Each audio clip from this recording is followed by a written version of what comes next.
Chittoor district లో విహారపుర అనే ఒక ఊరుంటుంది. ఆ ఊర్లో ముగ్గురు అన్నదమ్ములు ఉండేవాళ్ళు. వాళ్ళకి ఒకరికి కళ్ళు కనబడవు, ఇంకొకరికి చెవులు వినపడవు, అండ్ అలాగే థర్డ్ పర్సన్ కి మాటలు రావు. అయితే వాళ్ళు వ్యవసాయం చేసుకునే బావిలో వాటర్ తగ్గడం వల్ల లోపలికి దిగి తవ్వడం స్టార్ట్ చేశారు. అలా వాళ్ళు తవ్వుతున్న పనిముట్లో ఒక రాయికి తగలడం వల్ల ఆ రాయికి రక్తం వచ్చి బావి మొత్తం రెడ్ కలర్ లో మారుతుంది. అండ్ ఆ రక్తంతో కలిసిన వాటర్ వీళ్ళకి తగలడం వల్ల వీళ్ళకి ఉన్న అవటి లక్షణాలు అన్ని పోతాయి.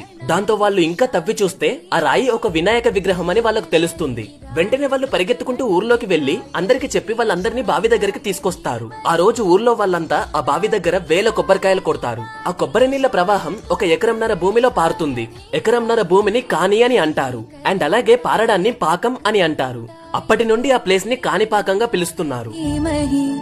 గజేశానాయ భాలచంద్రాయ శ్రీ గణేశాయ